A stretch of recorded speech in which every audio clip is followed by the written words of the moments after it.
Hey, what's going on, guys? Shadow Hollow here, signing and bringing you another Destiny 2 video. And in this video, I wanted to talk about not only the next expansion coming to Destiny 2, but my theory on what the next two expansions after that will be about. So consider this a spoiler warning for anyone that wanted to be left in the dark about the future of Destiny 2. Now would be your chance to back out. Don't worry, I won't hold anything against you. If you wanted to jump ahead to hear what I have to say about the next two expansions, I will put the timestamp in the description, but if you want to hear the full video, feel free to pause it and grab some popcorn. Now that Curse of Osiris is done, you may have heard some of the chatter going around about the next DLC, which is believed to be called Gods of Mars. At the time of this video, not only have Bungie not confirmed any of this, but there are several theories about whether or not this leak is official. I believe that this leak is indeed official because there is more evidence that support this leak to be true than there are that supports this leak to be false. For example, in an interview that Luke Smith had with Edge magazine, he stated that the end cinematic that you see, where the Traveler's Light is spreading throughout the galaxy, indicates where Destiny 2 will be headed in the future as far as the expansions and DLCs. In this video, you can see the light first touch Mercury, and as we all know, our first expansion is Curse of Osiris, where we visit the lighthouse on Mercury. If you look at the second place that the light touched, you will see Mars, and at the top of it an ice cap, which Mars does in fact have an ice cap on it. It's not just red sand everywhere. Speculations state that this will be the setting or one of the settings for our next expansion, which also explains the icy imagery that we see in this picture. If you pay attention to some of the dialogue when you're out on your strikes and adventures, you can tell that Bungie has hinted towards some of the things coming in the future.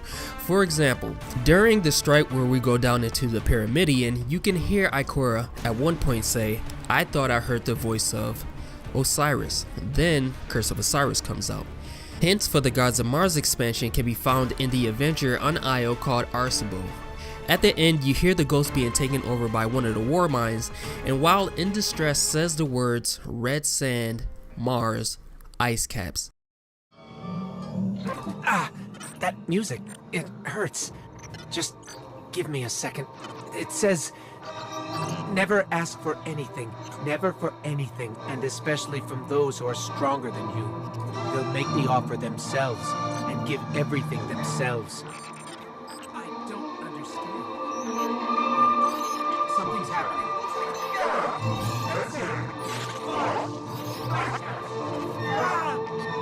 Hey, sorry, I spaced out for a second there. What were we doing? Which of course was a reference to the setting coming in the Gods of Mars DLC.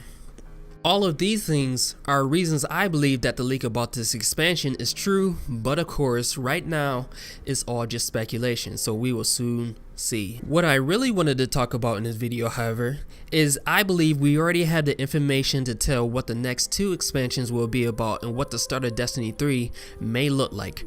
Remember what I said about what Luke Smith said about the end cinematic and how it tells the future of Destiny 2? Well, if you look after it touches Mars, you will see a familiar area if you play Destiny 1. This area is the Reef, and since there are hints in the game that point towards future DLCs, one could ask, are there any hints that point towards an expansion where events happen in or related to the Reef? The answer is yes. As you all know, we are currently fighting a new faction of Fallen wearing purple colors, which is one of the colors you see a lot when you visit the Reef, and the color that is on the Queen's symbols and banners. Another interesting about these Fallen is that they are representing the House of Judgment sigil on their banner. This is a House of Judgment sigil. We used to work with a Fallen who flew this banner. Which is odd because as far as we know, there's only one member of the House of Judgment left, and that is Varix, who, if you remember from Destiny 1, now resides in the Reef and is serving the Queen. As far as we know, the Queen is dead from her battle with Oryx, so as far as what the plot could be for this expansion, I have a few theories. One is that the Queen is not dead and has some type of plan or grudge in place that has ended her friendliness towards the Guardians and has summoned Varix to aid her, which, for whatever reason, Varix has revamped the House of Judgment with a new faction of Fallen. Another is that she is dead and Varix has taken over or is just now up to no good, or maybe Varix is not the last member of the House of Judgment. These of course are just off the top of my head guesses. Now, going back to the end screen cinematic, after we see the Reef, we then see an image of Saturn, and if you look closely you can still see the Dreadnought. Now, are there any hints currently in the game that point towards some dealings with Saturn or the Hive? Yes, we basically have hints screaming at us. If you have done adventures on Io, then you know that the Taken have returned and are up to something. In the adventure Unexpected Guest, you fight a witch called Irez, Eye of Savathun. After defeating her, you hear Ikora say that creature was a servant of some higher power. I fear something has claimed Oryx's crown. There's also a strike that requires us to take down a Shrieker called Savathun's Song. Then, in the Lake of Shadow strike, the Red Legion commander, Grass the Consume, was taken. Which is odd because the Red Legion only had a presence in Seoul after Oryx's death. So clearly Savathun has taken over and has the ability to take, just like Oryx did, so eventually we will have to go kill her. Now, if you go back to the cinematic, the camera zooms out to 2 more scenes. These aren't relevant to anything other than to show the size of the blast that came from the Traveler, but after that is where you see the dark, mysterious triangular ships. I believe that this is the start of Destiny 3, and here's why.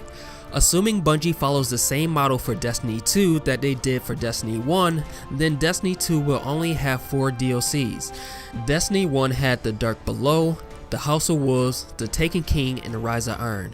Destiny 2 will have the Curse of Osiris, Gods of Mars, and these next 2 expansions.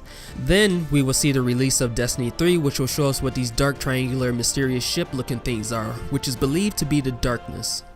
But no matter how accurate this information may sound, this is all just my speculation. Feel free to form your own opinions. I'm just giving you the details. As always, thank you for watching this video. If you made it to this point in the video, type Gods of Mars in the comment section. If you liked this video, then a like would be highly appreciated. If you're new to the channel, be sure to subscribe for more videos that I have coming along the way, and make sure you hit the notification button to get notified for whenever I post. But that is all for me, guys. I'm Shadow Hollow, signing out, and I will see you guys in the next video.